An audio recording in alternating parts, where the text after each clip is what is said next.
जय गुरुदेव। प्रश्न: स्वामी जी, शाकाहार पर इतना जोर क्यों? क्या कारण है इसका? स्वामी जी, कोई ऐसी चीज़ जिसमें मांस, मछली या अंडे डाले गए मांस युक्त भोजन है और उससे परहेज करना हमारा कर्तव्य है।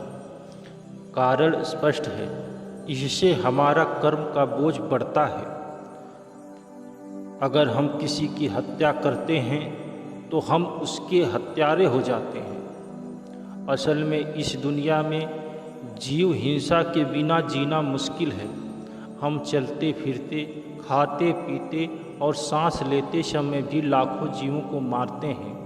इस संपूर्ण वायुमंडल में जीव ही जीव हैं और हम हर वक्त किसी न किसी जीव की हत्या कर रहे हैं। लेकिन संत सदैव कर्मों का बोझ जहाँ तक हो सके कम से कम बोझ इकट्ठा करने की सलाह देते हैं। कोई भी इस संसार में हिंसा किए बिना नहीं रह सकता, इसलिए वे हमेशा यही सलाह देते हैं कि जहाँ तक संभव हो हमें कर्मों का कम से कम बोझ इकट्ठा करना चाहिए। अगर हमारे सिर पर मन भर बोझ हो तो हम चल नहीं सकते।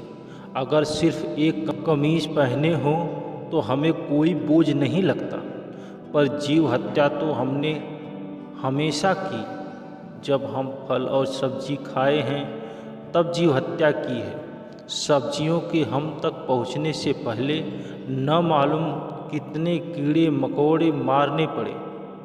और सब्जियों में भी तो जान होती है, इसलिए इस संसार में जीने के लिए कुछ न कुछ तो खाना ही पड़ेगा।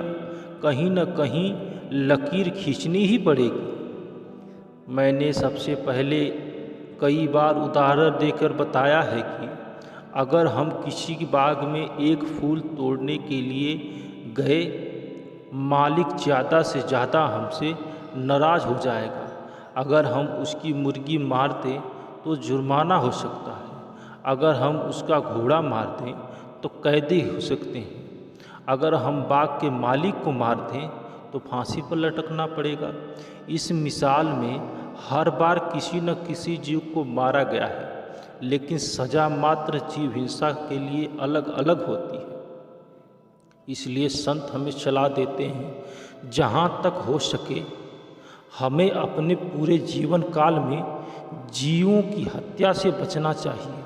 अगर हम भजन सिमरन बराबर करते हैं और शाकाहार पर जीवन का गुजारा करते हैं तो कर्मों का बोझ बराबर होता रहता है। लेकिन हम एक तो ध्यान भजन सिमरन करते नहीं, पर दूसरे जीवों की हत्या करके अपने कर्मों का बोझ बढ़ा रहे हैं। तो ऐसे में सुमिरन ध्यान भजन का कोई फायदा होगा नहीं। तब हमारे सुमिरन ध्यान भजन का क्या लाभ? इसलिए संत महात्मा हमेशा हमें शाकाहार के नियम को पालन दृढ़ता से करने की सलाह देते हैं। जय गुरुदेव।